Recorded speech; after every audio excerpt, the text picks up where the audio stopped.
السلام علیکم بچوں، آج ہم آپ کی ہسٹری کا چوتھا لیسن پڑھنے والے ہیں جس کا نام ہے عمل ارتقاء۔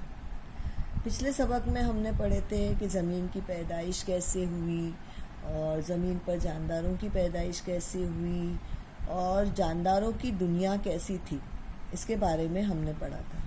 پر آج ہم پڑھیں گے عمل ارتقاء۔ ارتقاء کا پہلے مطلب سمجھ لیں کہ عمل ارتقاء اسے کہتے ہیں کہ جس میں انسان جو ہے وہ مسلسل اور دھیمی رفتار سے ہونے والی تبدیلی کو کہتے ہیں ارتقاء۔ ایک بار پھر ریپیٹ کرتی ہوں، عمل ارتقاء کا مفہوم ہے مسلسل اور دھیمی رفتار سے ہونے والی تبدیلی۔ آئی بات سمجھ میں؟ اب عمل ارتقاء کا مطلب سمجھ میں آ گیا ہے، اس کے بعد دیکھتے ہیں یہ ایک چیز یاد رکھو بیٹا کہ یہ جو نظریہ ہے، یہ نظریہ ارتقاء کا جو نظریہ پیش کیا گیا ہے، یہ ارتقاء کا نظریہ سب سے پہلے واضح طور پر ایک سائنسداں ہیں، اس کا نام ہے چارلس ڈارون، اس نے پیش کیا تھا۔ چارلس ڈارون کا کہنا ہے کہ انسان نے آہستہ آہستہ مسلسل اور دھیمی رفتار سے اس کے اندر کچھ تبدیلیاں ہوئی اور اس نے اپنا ارتقاء کیا۔ اس ارتقاء کو انہوں نے 3 حصوں میں تقسیم کیا ہے۔ ایک ہے نظریہ ارتقاء، پھر اس کے بعد اس نے جانوروں کے ارتقاء کے مراحل کے بارے میں بتایا اور پھر انسان نما بندر کے بارے میں۔ لیکن سب سے پہلے ہم آپ لوگوں کو یہ بتا دیں کہ ہمارا مذہب کہتا ہے کہ سب سے پہلے اللہ تعالیٰ نے آدم علیہ السلام کو پیدا کیا۔ پہلے ہم یہ پڑھ لیں گے، یہ ایک الگ چیز ہے، یہ ہمارے سلیبس کا حصہ ہے، لیکن اس کے ساتھ ساتھ ہم چاہیں گے کہ تھوڑی سی نالج جو ہے ہمارے مذہب کی بھی آپ کے پاس آ جائے۔ اس لیے سب سے پہلے اللہ تعالیٰ نے انسان کو، آدم علیہ السلام کو پیدا کیا، اور اللہ تعالیٰ کی بہت مخلوقات تھی، بہت بہت بہت بہت عبادت کرنے والے لوگ تھے۔ تب اللہ تعالیٰ نے انسان کو مٹی، گارے اور چھلچلاتے ہوئے پانی سے پیدا کیا، اور اللہ تعالیٰ نے اس شاہکار کو سب کے سامنے کھڑا کیا، اور اس کے بعد تمام لوگوں سے کہا کہ آپ اس کو سجدہ کرو، یہ میں نے آدم بنایا ہے۔ تو تمام لوگوں نے سجدہ کیا، تمام لوگوں نے سجدہ کیا، صرف اور صرف واحد جو تھا شیطان، ابلیس نے جو ہے وہ سجدہ نہیں کیا۔ اب ابلیس کے سجدہ کرنے کی کیا وجہ تھی، کیا نہیں، ہم اس میں نہیں جائیں گے، لیکن ہم کو یہ لیسن پڑھانے سے پہلے آپ کو یہ بتانا ہے کہ انسان پہلے بندر نہیں تھا، پہلے انسان ہی تھا، ٹھیک ہے؟ اب آگے بڑھتے ہیں اور دیکھتے ہیں کہ ارتقاء کا عام مفہوم بھی سمجھ میں آ گیا ہے، اور جاندار اپنے ماحول میں ہونے والی تبدیلیوں سے جڑے رہنے اور اپنے وجود کو باقی رکھنے کی کوشش کرتے ہیں۔ یہ کون بول رہا ہے؟ Charles Darwin. ان میں سے کسی خاص نوع یا قسم کے جانور کی جسمانی بناوٹ میں کوئی اندرونی تبدیلی واقع ہوتی ہے، اور بہت زمانے کے بعد یہ تبدیلی اسی نوع کے جانوروں کی اگلی نسل میں موروثی طور پر منتقل ہو جاتی ہے۔ یعنی کہ ایک کوئی چیز ہوتی ہے، اس انسان میں کوئی ایک تبدیلی واقع ہوتی ہے، اور وہ تبدیلی جو ہے وہ اگلی نسل میں منتقل ہو جاتی ہے۔ اس طرح اصل نوع سے کچھ مختلف خصوصیات رکھنے والی ایک نئی قسم وجود میں آتی ہے، اور یہ نئی قسم اپنی اصل سے زیادہ ترقی یافتہ ہوتی ہے۔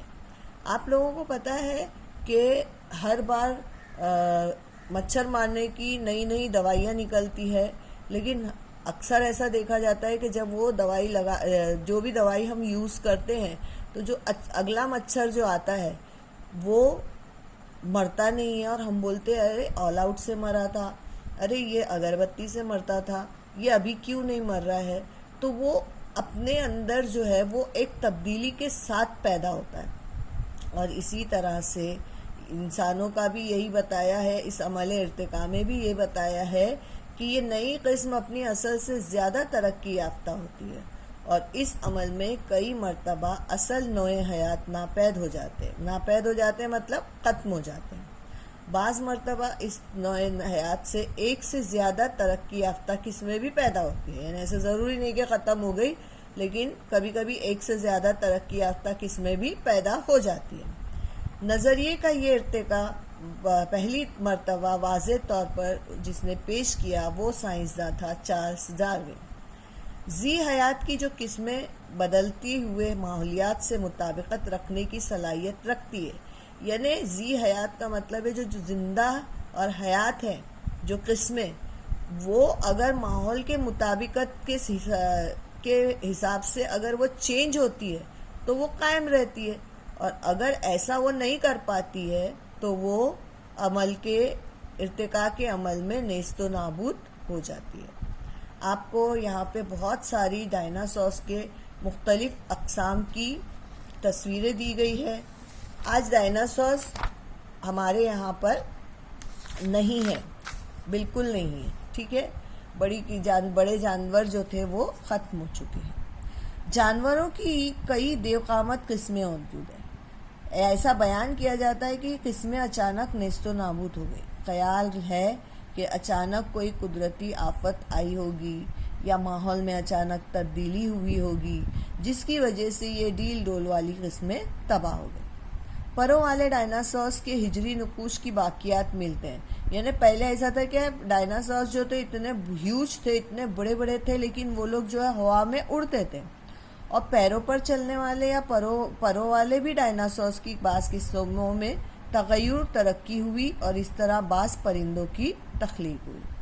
دیکھیے آپ کو تصویر میں دکھ رہا ہے ڈائناسور کا ڈھانچہ اور پروں والے ڈائناسور کی خیالی ایک تصویر ہے. ہم کو نہیں پتہ ہے، ہم نے نہیں دیکھا یہ جانور، اس لیے اس کی خیالی تصویر بنائی گئی. گزشتہ سبق میں ہم معلوم کر چکے ہیں کہ جانداروں کی دنیا کی ابتدا یک خلوی پروٹوزوا سے ہوئی ہے. اسی یک خلوی پروٹوزوا سے کثیر خلوی جاندار، یک خلوی مطلب ایک، کثیر میں زیادہ، ایک سے زیادہ. کثیر خلوی جاندار آہستہ آہستہ ترقی کرتے گئے. اسی عمل میں مختلف قسم کے نباتات اور جانوروں کی پیدائش ہوئی. جانوروں کے ارتقاء کے مراحل دیکھتے ہیں تو سب سے پہلا ہے غیر فقری جاندار، یعنی ایسے جاندار جن کی پیٹھ میں ریڑھ کی ہڈی نہیں ہوتی. غیر فقری جاندار ایسے جاندار جن کی پیٹھ میں ریڑھ کی ہڈی نہیں ہوتی. مثال دی ہے گھونگا. فقری جاندار یعنی ایسے جاندار جن کی پیٹھ میں ریڑھ کی ہڈی ہوتی ہے، مثلا مچھلی. آپ گونگا پتہ نہیں کتنے لوگوں نے دیکھا ہے، نہیں دیکھا ہے اسنیل کو، لیکن ابھی مچھلی تو آتی ہے بیٹا، اور مچھلی کو جب کاٹتے ہیں تو اس کے بیچ میں ہم جب کٹنگ کرتے ہیں اور کھاتے ہیں تو اس کے اندر ہڈی ہوتی ہے. اس کے بعد آتا ہے جل تھلیے. یہ جل تھلیے اس کو کہتے ہیں، ایسے جانوروں کو کہتے ہیں جو کہ دونوں جگہ رہتے ہیں، یعنی پانی میں بھی زندہ رہتے ہیں اور خشکی میں بھی زندگی بسر کرتے ہیں. یہاں آپ کو مثال دی گئی ہے مینڈک کی، اور اسی طرح سے پرندے، رینگنے والے جاندار مثلا سانپ، یہ جو ہے سارے جل تھلیے ہیں. اب دیکھتے ہیں پستانیے جانور. پستانیے جانور کا مطلب ہوتا ہے ایسے جانور جو دودھ پلاتے ہیں، مثلا گائے، بھینس، بہت ساری مثالیں آپ کو مل جائیں گی، بکری. یہ پستانیے فقری جانداروں کے گروہ میں سب سے زیادہ ترقی یافتہ مرحلہ ہوتا ہے، یعنی پستانیے جانور. یہ لوگ ماں کا اپنے شکم میں بچے کی نشو نما مکمل ہونے کے بعد اس بچے کو جنم دیتے ہیں. پیدائش کے بعد دودھ پلا کر ان کی پرورش کرتے ہیں، اور زیادہ تر پستانیوں کی خصوصیات یہی ہوتی ہے، یعنی کہ ہم انسان بھی اس میں آ گئے ہیں. اسی طرح سے پیلیٹیپس، یہ ایک ایسا جانور ہے بطخ نما چونچ والا پستانیہ. یہ جو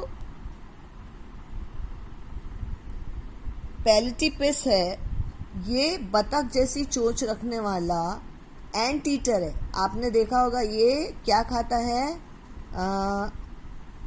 چوٹیاں کھاتا ہے. اینٹ یعنی چوٹیاں.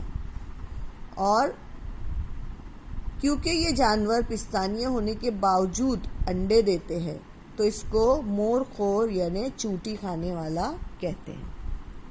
اس کے بعد نیا ٹاپک انسان نما بندر.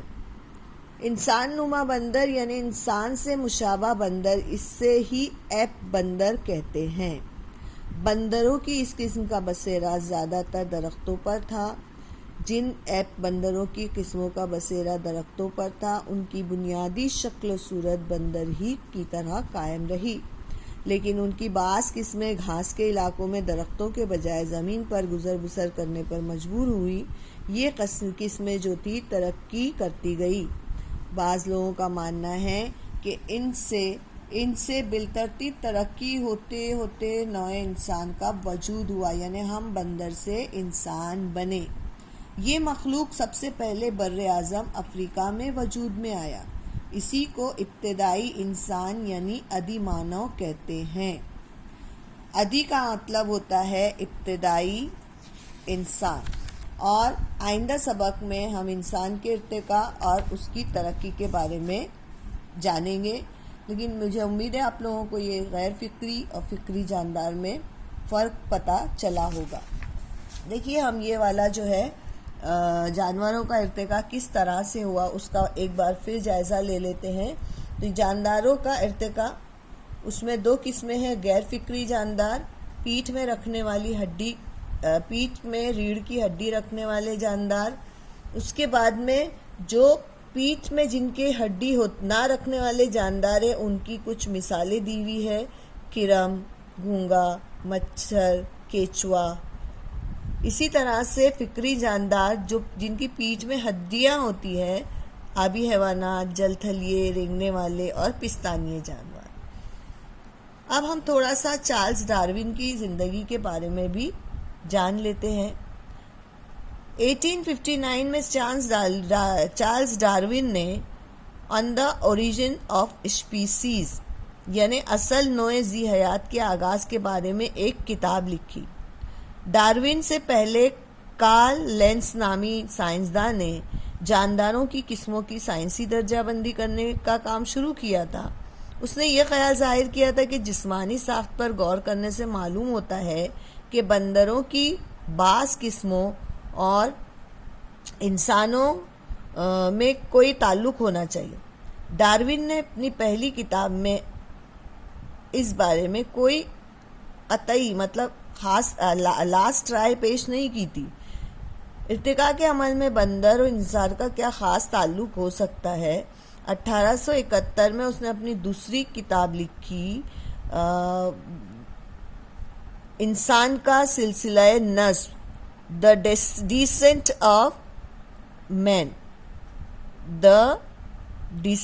آف مین یعنی انسان کا سلسلہ نسب، جس میں اس نے اس سب کی اس جانب متوجہ کرائی کہ انسان کے دم نہیں ہے لیکن اس کی پشت کی ریڑھ کی ہڈی اس کی دم کا بچا ہوا حصہ ہے. ارتقاء کے عمل میں انسان کے جسم کے بعض غیر ضروری حصے ختم ہوتے چلے گئے، مثلا عقل کی داڑھ. ڈارون نے ان باتوں کی نشاندہی کی ہے. اس بنا پر اس نے اپنے اس اندازے کی وکالت کی کہ افریقہ کے جنگلوں میں گوریلا، چمپینزی جیسے بغیر دم والے جانوروں سے انسان کی تخلیق ہوئی ہوگی، لیکن اب تک اس اندازے کی تصدیق کرنے والے ثبوت نہیں ملے ہیں. ان ثبوتوں کے ملنے کی ابتدا 20ویں صدی عیسوی میں ہوئی. ایک بار پھر ہم اس کا اعادہ کر لیتے ہیں اس لیسن کا کہ زمین، پہلے ہم نے دیکھا کہ عمل ارتقاء کو 3 حصوں میں تقسیم کیا گیا ہے اور وہ 3 حصے ہیں: عمل ارتقاء، جانوروں کے ارتقاء کے مراحل، اور انسان نما بندر۔ نظریہ ارتقاء میں ہم نے یہ سمجھا کہ عمل ارتقاء کا مطلب ہوتا ہے مسلسل اور دھیمی رفتار میں ہونے والی تبدیلی، اور اس نظریے کو پیش کرنے والا ہے چارلس ڈارون۔ اور اسی طرح سے چارلس ڈارون نے سب کو وہ کیا ہے، ڈیوائیڈ کیا ہے کہ انسان اگر اپنی اچھی طرح سے اس میں نہیں رہتا ہے، اپنے ماحول سے اچھی طرح سے نہیں رہ پاتا، تو اس میں سے کچھ لوگ جو ہے وہ مر جاتے ہیں، اور کئی جو ہے وہ اپنے آپ کو اور اچھے طرح سے بڑے ہو کر ابھر کر سامنے آتے ہیں۔ میں ڈائناسورس کا ڈھانچے اور پروں والے ڈائناسورس کی خیالی تصویر آپ کو دکھائی ہے۔ اس کے بعد جانوروں کے ارتقاء کے مراحل بتا رہا ہے کہ جانوروں کے ارتقاء کے مراحل میں غیر فقری جاندار، فقری جاندار دو طرح کے ہوتے ہیں، ایک میں ریڑھ کی ہڈی ہوتی ہے، ایک میں ریڑھ کی ہڈی نہیں ہوتی۔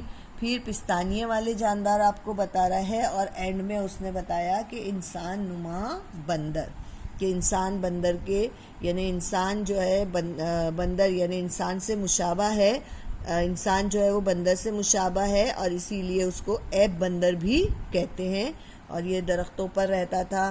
کچھ لوگ جو ہے کچھ بندر جو ہے وہ زمین پر رہتے تھے، تو جو بندر زمین پر رہتے تھے انہوں نے آہستہ آہستہ ارتقاء کی منزلیں طے کی، اور وہ انسان جو ہے وہ آج کا انسان بن گیا۔ یہ ہم آئندہ سبق میں اس کے ارتقاء اور اس کی ترقی کی مطالعہ کریں گے۔ اور بچوں، اس میں کچھ آپ لوگوں کو کام دے رہی ہوں، وہ کام آپ کو اپنی کاپی میں کرنا ہے۔